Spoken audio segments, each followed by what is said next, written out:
Hey everyone, let's jump right into this explainer.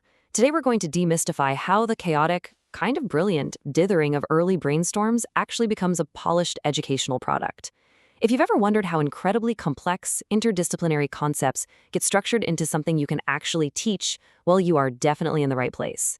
We're taking a fascinating behind-the-scenes look at the evolution of the C-LEAD curriculum. And by the way, C-LEAD is short for Computational Legal Ease. Here's our roadmap for today. We'll start off with the intellectual factory, then move into extracting raw materials, take a look at work in process, discuss harvesting finished goods, and wrap it all up with the future of legal work. Starting off with Section 1, we intellectual factory, from chaotic ideas to educational widgets. Now, I know exactly what you might be thinking. US GAAP inventory accounting? Really? But stick with me here, because this traditional accounting model for tracking physical goods is actually the perfect map for creating a complex syllabus. Under FASB ASC Topic 330, manufacturing uses a three-stage value pipeline. You start with raw material inputs, you process them into work in progress, or WIP, and finally you harvest them as finished goods. Our sources point out that this multi-stage cascading inventory flow is actually a brilliant conceptual metaphor for building the curriculum we're exploring today. Think about it like this. In physical manufacturing, you take raw materials, wood, plastic, metal, and you assemble them into, say, a finished rowboat. But in intellectual manufacturing, instead of nuts and bolts, our raw inputs are literally just messy, open-ended office hour dialogues. These exploratory transcripts and raw ideas have to be systematically refined into syllabus drafts and ultimately into polished video explainers. It's the exact same pipeline, just with a totally different kind of inventory. Moving right along to Section 2, extracting raw materials, or the hidden value of exploratory dithering. So here is the million-dollar question that Kyle, Daniel, and the team really had to figure out. How on earth do you teach a lawyer to code? It's not like you can just hand them a programming textbook and say, good luck. We're talking about law students who absolutely excel at legal logic, but severely lack programming, grammar, and syntax. You're dealing with professionals who have a deeply ingrained way of thinking about rules. So how do you actually bridge that gap? Well, the crux of the issue is captured perfectly right here by Kyle Smith during one of their working sessions. He said, I'll figure out a lesson, and we'll find out we actually need to have 5 lessons before we can get to that lesson. That back-and-forth exploration, that conversational dithering, was absolutely not a waste of time. It was the vital extraction of raw materials needed to identify these deep knowledge gaps that honestly just aren't obvious at first glance. Basically, those early office hours acted as literal mining sites. Through all those raw conversations, the team discovered that before lawyers could even think about engineering smart contracts, they had to learn basic data science principles. For example, they had to understand the fundamental difference between checking for equality and assigning a variable association. To a programmer, that is day one, second nature stuff. To a traditional legal drafter, it's completely foreign. By treating these raw insights as inventory, the team could start moving them down the assembly line into the next critical phase. All right, Section 3, work in progress, structuring the C-LEAD syllabus. Look at how this 14-week computational legalese curriculum actually bridges that gap, assembling those raw legal ideas into a structured framework using computer science primitives. In Module 1, they map the legal concept of a performance, like fulfilling a contract, directly to a software runtime.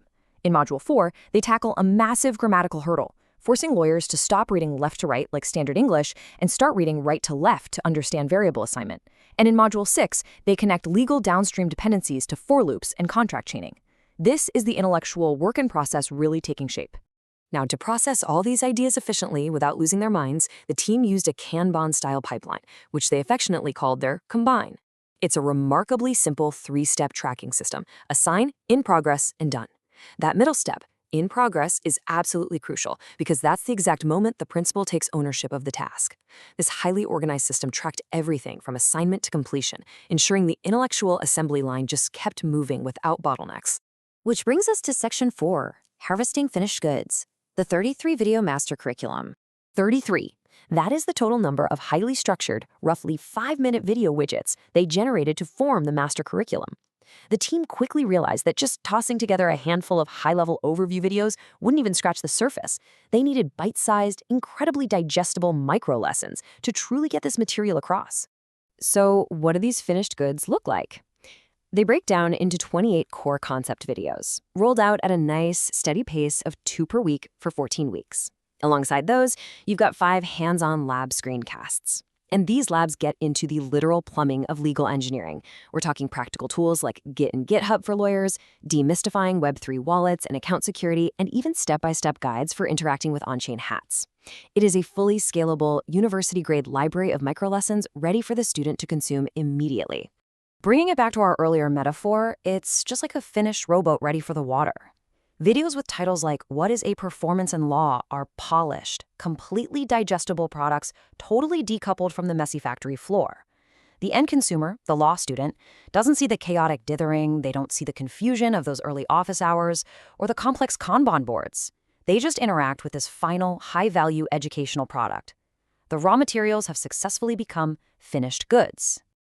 And finally, Section 5, the future of legal work and evolving the profession itself. The curriculum uses this absolutely brilliant transportation metaphor in Module 8 to show how legal infrastructure is advancing. Step 1 is the horse and buggy phase. That's direct law, your traditional analog lawyering on paper. Step 2 introduces cars. This is mechanized law, featuring hyperspeed code that actually requires brand new regulatory guardrails, just like early cars required new negligence torts. And step 3, that's Wamos. This is automated law, autonomous, self-executing systems.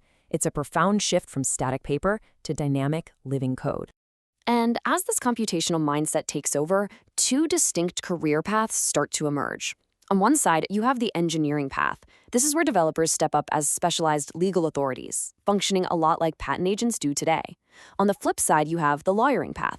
These are your traditional practitioners who just naturally start operating with programming syntax simply because their standard legal deliverables have evolved from Microsoft Word documents into active software.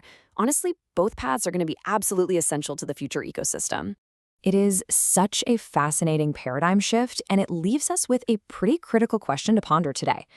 As we make this incredible leap from direct law to automated law, how will you manufacture your own intellectual dithering into finished goods? How can we all better organize our raw, messy ideas to build out this automated future? The tools and the frameworks are clearly there, as the C-Lead curriculum shows us. Now, it's just a matter of putting them on the assembly line. Thanks so much for joining me for this explainer, and keep building.